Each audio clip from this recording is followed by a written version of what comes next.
Hello everyone, this is Endgame Mark with the box and a breakdown of the demo. This is Dead or School for the Nintendo Switch. Now this is the Japanese version import copy of the game. Currently making of this video, there is no US or Power Region version of this game. But do not worry, the Japanese version does support English menus, English subtitles, but no English voice acting, only Japanese voice acting. So the game is fully playable for English speakers, so that's really nice. Now, there is a physical copy for the PS4 as well. Now, there were no updates available since the making of this video, and any Nintendo Game Awards is not available due to the fact that my account is in a different region. Whether those rewards has expired, I do not know. Now, the Dead or School is a game that's already been released for quite a while, and as if you notice the game's startup, it had its update version is like 7.012, but the cartridge says it's only version 1.1. So there's a lot of updates that were already released for the Steam version or PC version that already just came over to the Switch version. So it's pretty much the most updated version of the game, even though it doesn't say that on the Nintendo Switch version. So that's really nice. I like to see that the game is fully up to date and so forth. Now, the game is your typical Metroidvania kind of style game, RPG-esque elements mixed into it. You basically go through the game, going through elaborate levels, and fighting hordes of enemies, getting experience, getting new equipment, and just improving your character to progress through the game. It's pretty straightforward. The story involves around you as the main character, or the world was ravished by a mutant horde of monsters, and humanity was forced to go underground. And after several, 72 years, mankind's finally wanting to go retake the surface. So events have been taking place, and then you're trying to go back up to the surface to go to school and kind of encourage everyone to go to school and become teachers and try to build a new paradise on the surface world. Not the greatest, or how do you say, original kind of story trope for the Japanese or anime-oriented genre, and I did find this a bit lackluster. I just felt no desire to really progress through the story of the game, or even really care about the characters in terms of just who their characters were and what they were fighting for and so forth. It all just felt so very generic to me, and just your typical anime-esque storyline. I know some might be upset with that, but if you're into that kind of style, who am I to judge? Get the game for that. But the gameplay of the game is actually pretty good. It's pretty solid, it's pretty smooth, you can jump around, it's pretty fluid. The game has a stamina bar, so now if you keep attacking or keep dodging or jumping, you use up a stamina, and you gotta make sure you got stamina to attack and able to dodge, so that's kind of cool. The game is pretty fast-paced. The biggest gripes I have with it is it's got another one of those typical Japanese kind of things where the game is just littered with projectiles and explosions and so forth, so it can be pretty hard to see and understand what's all going on the screen.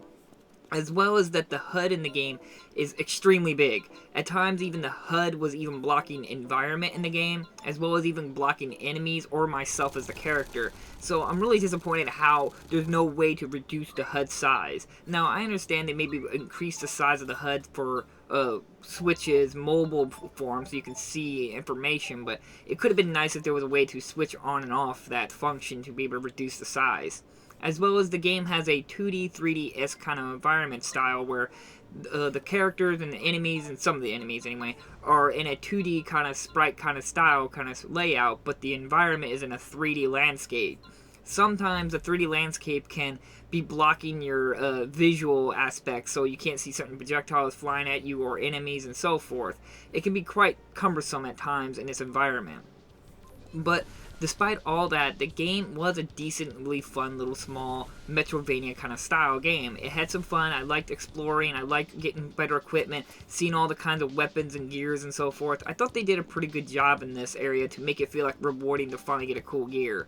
Now, weapons, there's a variety of them, from a sword, from your main rifle, to your explosives.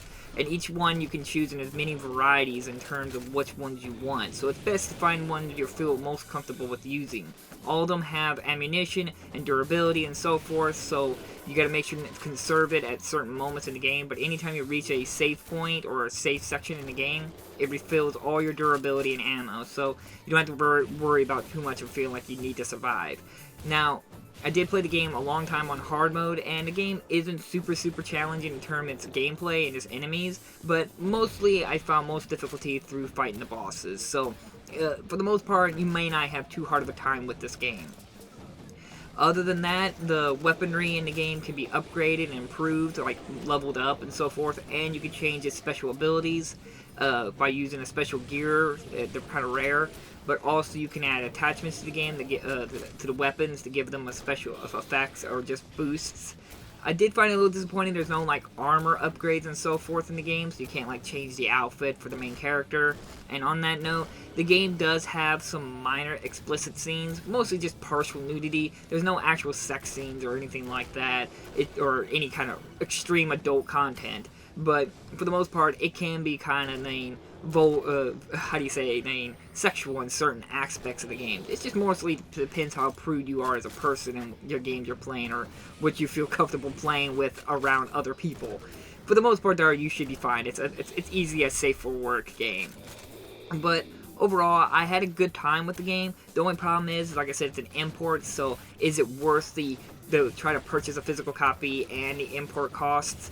Not really, considering there's other games that's largely better in terms of Metroidvania, as well as story and mechanics and so forth, like Dead Cells or Hollow Knight, and just many other Metroidvania-esque style games. But I'm still proud to have this one on my shelf. I can see this one become one of those little hidden games that people won't have on their Switch because it's a Japan import, and it doesn't bluntly say that it supports English.